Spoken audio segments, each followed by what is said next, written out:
Hi నమస్తే వనకం అందరికీ స్వాగతం. బిగ్ బాస్ సైకోయిజం ఏంటో కానీ ఒక్కసారి మరి కంటెస్టెంట్లను పీల్చి పిప్పి చేస్తూ ఉంటాడు. ఈ రోజు ఎపిసోడ్లో వాళ్ళ నాన్న వాళ్ళు రెస్ట్ తీసుకుంటూ ఉంటే ఒక్కొక్కరిని కన్ఫెషన్ రూమ్ లోకి పిలిచాడు బిగ్ బాస్. ఇక హౌస్ మేట్స్ వాళ్ళ ఇంటి నుంచి వచ్చిన స్పెషల్ ఫుడ్ మెసేజ్లు మీ ముందు ఉన్నాయంటూ ట్విస్ట్ ఇచ్చాడు.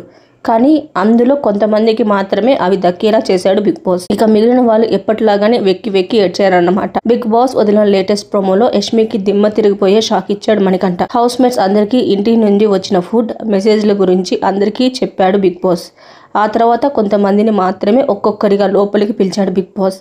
ఎదురుగా టేబుల్ పై ఇద్దరు కంటెస్టెంట్స్ ఇంటి నుంచి వచ్చిన ఫుడ్ ఉంది అంటూ చెప్పి వారిలో ఒకరికి మాత్రమే మీరు ఇవ్వాలంటూ ట్విస్ట్ ఇచ్చాడు.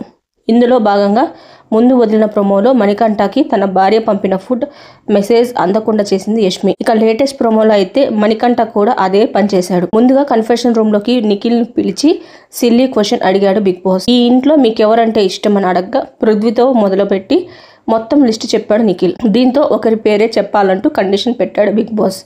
అప్పుడు సోనియా అంటూ సిగ్గుపడ్డాడు నిఖిల్. తర్వాత మణికంఠను అదే క్వశ్చన్ అడిగితే నబిల్ అంటే ఇష్టం అంటూ చెప్పాడు.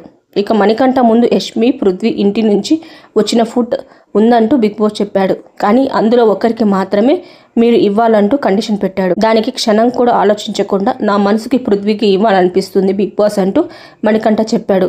దీంతో యష్మి బోర్న ఏడ్చింది. తర్వాత నిఖిల్ ముందు మొత్తం 5 కంటెస్టెంట్లు ఇంటి నుంచి వచ్చిన ఫుడ్ పెట్టాడు బిగ్ బాస్. ప్రేరణకి తన ఇంట్లో నుంచి ఇష్టమైన పావు బాజీతో పాటు తన భర్త నుంచి వచ్చిన మెసేజ్ కూడా ఉందంటూ బిగ్ బాస్ చెప్పాడు. అలానే సీత, నబిల్ సహా మరో 2 ఇంటి నుంచి వచ్చిన ఫుడ్ కూడా నిఖిల్ ముందు పెట్టారు. అయితే వీరిలో నుంచి ఒకరికి మాత్రమే ఇవ్వాలంటూ బిగ్ బాస్ చెప్పడంతో నిఖిల్కి ఏం చేయాలో అర్థం కాలేదు.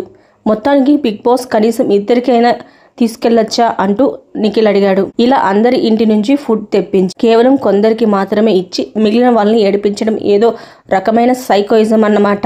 మరి ఆ ఎమోషనల్ అన్నీ వస్తేనే కదా ఎపిసోడ్ రంజుగా ఉండేది అన్నట్లు బిగ్ బాస్ తీరు ఉంది. మరి ఎవరికి ఫుడ్ దక్కింది, ఎవరికి బాధ మిగిలిందో తెలియాలంటే ఎపిసోడ్ వరకు వెయిట్ చేయాల్సిందే. మరిన్ని వీడియోస్ కోసం నా ఛానల్ లైక్ చేయండి, షేర్ చేయండి, కుదిరితే సబ్స్క్రైబ్ చేసుకోవడం మాత్రం మర్చిపోకండి.